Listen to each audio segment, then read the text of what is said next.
तस्सैव निकटे कश्चित् भारद्वाजाकुलोद्भवा सुधर्मानाम विप्रश्च न्यवसत् ब्रह्मवित्तमः। एक सुधर्मा नाम के ब्राह्मण थे जिनकी पत्नी का नाम था सुदेहा।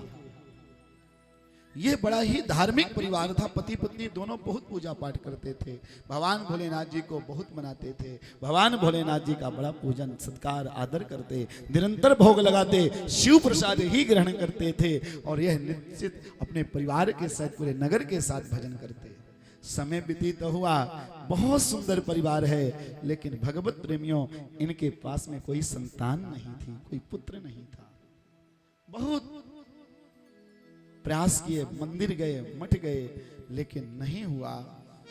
एक दिन सुदेहा ने कहा, स्वामी कुल को चलाने के लिए, गोत्र को चलाने के लिए एक पुत्र की आवश्यकता होती है, एक बेटा तो होना ही चाहिए। देवी नहीं हो रहा है, कोई बात नहीं, भगवान हमारे बेटा है। सुदेहा ने कहा, नहीं स्वामी, आप दूसरा ब्याह कर लीजिए, शायद आपके भाग्य में हो, मेरे भाग्य में ना हो, आपके बेटा हो जाए।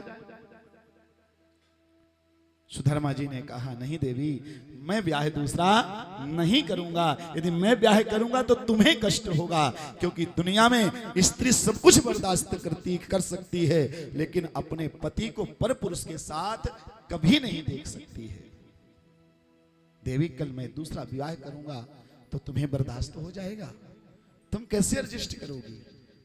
तुम्हें लगेगा मेरे पति मुझसे कम प्रेम करते हैं। देवी, यह उचित नहीं है, मैं तुम्हारे लिए ब्याह नहीं कर सकता, क्योंकि पंडित जी बहुत प्रेम करते से सुदेहा से। लेकिन सुदेहा तो पीछे ही पड़ गई। स्वामी एक काम करो, आप किसी और से विवाह मत करो, लेकिन जो मेरी एक बहन है, आप मेरी बहन से विवाह कर लीजिए। मेरी बहन आएगी, फिर मुझे जलन क्यों होगी? भले सबत है, लेकिन बहन तो मेरी होगी, मुझे कोई दिक्कत नहीं होगी, आप मेरी बहन से विवाह कर लीजिए। पंडित जी को लगा, यदि कहती है तो मैं क्यों ना इसके बहन से विवाह कर लूं। भगवान की कृपा हुई, सुंदर शुभ मुहूर्त पर भगवत प्रेमियों पंडित जी ने दूसरा विवाह संपन्न कर लिया, दूसरा ब्याह कर लिया। अब तो पत्नी आई दूसरी, समय व्यतीत हुआ, दोनों बहनों में बड़ा प्रेम। छोटी बहन तो इतनी सेवा करती थी बड़ी बहन की, निरंतर पैर दबाती, बहन को जरा सा भी काम नहीं करने देती। बहन, मैं हूं ना, तू आराम से बैठ, तू भगवान की पूजा कर। लेकिन बहन का नियम था, छोटी वाली का, प्रातः काल सबसे पहले उठती और मिट्टी के पार्थिव लिंग नित्य 1100 बनाती थी और 1100 छोटे छोटे 1100 शिवलिंग बनाती, शिवलिंग का पूजन करती और फिर पानी पीती थी। शादी से पहले भी, शादी के बाद भी वह इसका दिनचर्या नियम चलता रहा। कितना भी काम होता, प्रातः काल उठकर वह भजन कर लेती। अब जो इतना भजन करेगा तो भगवान को तो आना ही पड़ेगा। समय आया और सुंदर शुभ मुहूर्त पर छोटी रानी के, छोटी पत्नी के गर्भ से एक पुत्र का जन्म हो गया। पंडित जी बड़े प्रसन्न, अरे देवी, तुमने ठीक कहा था, देखो मेरे घर भी बेटा हो गया। समय निकलता गया, धीरे धीरे जब बेटा हो गया तो पंडित जी का प्रेम बड़ी पत्नी से कम और छोटी की तरफ ज्यादा बढ़ गया। अब छोटी पत्नी पर प्रेम ज्यादा करने लगे, धीरे धीरे उसकी पत्नी को जलन होने लगा, बड़ी वाली को। अरे ये देखो तो सही, ये भेदभाव करते हैं, कल तक ये हमारे से प्रेम करते थे, लेकिन आज ये छोटी वाली से प्रेम करते हैं। अब तो वह घुट घुट के परेशान होने लगी, सोचने लगी, ये मेरे पति का जो मन है वो कैसे डाइवर्ट होगा, उसकी तरफ से मेरे तरफ मन आ जाए। बड़ा प्रयास करती है, अनेक उपाय कर लिए, लेकिन कोई रास्ता नहीं दिखाई दिया। अंतोगत्वा उसको ध्यान आया, यदि ये बेटा नहीं होता तो शायद मेरे पति का प्रेम मेरे से कम नहीं होता। आज ये पति ना हो, ये बेटा ना हो तो सब ठीक हो सकता है।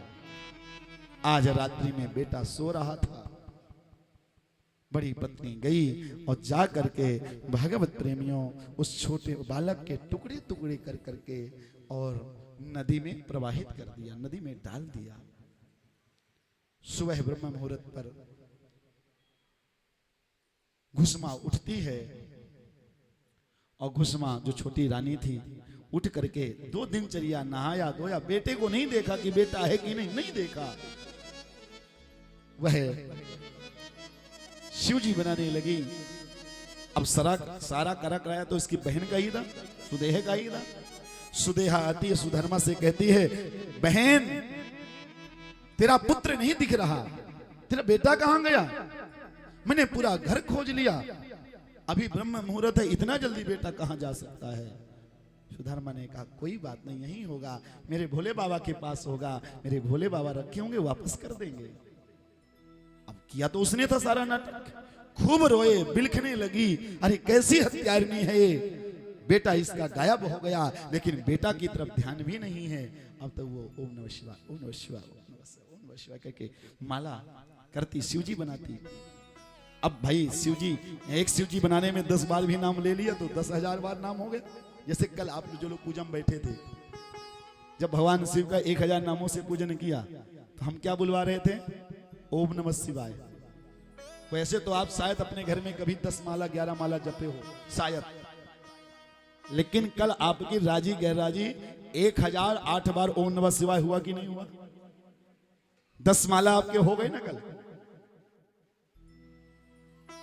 ऐसे ही घुसमा ओम नमः शिवाय, ओम नमः शिवाय, ओम नमः शिवाय।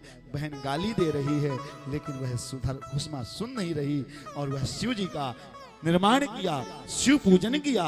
शिव पूजन के पश्चात भगवत प्रेमियों, उसने शिव जी को अपने सर में रखती थी स्वयं, और सर में रख करके नदी तक जाती थी, और नदी में जा करके वह शिव जी को प्रवाहित करती थी, फिर आकर जल पीती थी। जैसे वो नदी में गई और नदी में जा करके भगवत प्रेमियों शिव जी को प्रवाहित किया, और जैसे प्रवाहित करके उस थाली को नीचे करती है नदी में, उसी नदी से थाली में बैठकर उसका बेटा ऊपर आ जाता है। बोले भक्त वत्सल भगवान के जैसे बेटा उस थाली से ऊपर आया, मेरा बेटा पानी के अंदर, थोड़ी सा दुख तो हुआ, लेकिन भोलेनाथ को धन्यवाद दिया, जय भोलेनाथ आपने मुझ पर कृपा किया। भोलेनाथ ने कहा मैंने कृपा किया, लेकिन ये जो सारा करा कराया है ये सब कुछ तुम्हारे बहन का करा कराया है। तुम्हारी बहन ने ही यह तुम्हारे पुत्र को मार करके और इसमें प्रवाहित कर दिया, लेकिन देवी मैंने तुम्हारी भक्ति देखकर मैं नहीं रोक सका, और मैंने तुम्हारा पुत्र तुम्हें वापस कर दिया। घुसमा बड़ी प्रसन्न हुई, और घुसमा ने भगवान को प्रणाम करते हुए निवेदन किया, प्रभु एकस्मिन् दिवसे ज्येष्ठा शुद्धं पुत्रं वधूयुतम्। अब तो घुसमा ने कहा प्रभु आपने रक्षा की, शास्त्र कहते हैं जाको राके साइया मार सके ना कोई, बाल विवाह का कर न सके चाहे जो जग पैरी होए। दुनिया आपकी दुश्मन हो जाए, मेरा ठाकुर आपका अपना रहेगा, कोई कुछ नहीं बिगाड़ सकता, आपका कोई बाल विवाह का भी नहीं कर सकता। भगवत प्रेमियों घुसमा कहती है प्रभु आपने मेरे पुत्र की रक्षा की है, ऐसे दुनिया के पुत्रों की रक्षा कौन करेगा? इसलिए प्रभु मैं आपके चरणों में प्रार्थना करती हूँ सदा सर्वदा आप यहीं विराजमान हो जाइए, और अपने भक्तों पर ऐसी कृपा बनाकर रखें कि कभी किसी का पुत्र ना जाए, किसी की संतान दुखी हो उस संतान को आप सुख प्रदान करें, और आप यहाँ पर मेरे नाम से निवास कर जाइए। भगवान कहते हैं हे घुसमा मैं तेरे नाम से यहाँ पर विराजमान रह हो जाऊंगा और सारे संसार का कल्याण करूंगा। और भगवान का नाम हो गया कृष्णेश्वर महादेव। बोले कृष्णेश्वर महादेव। इस प्रकार 12 ज्योतिर्लिंगों की कथा है।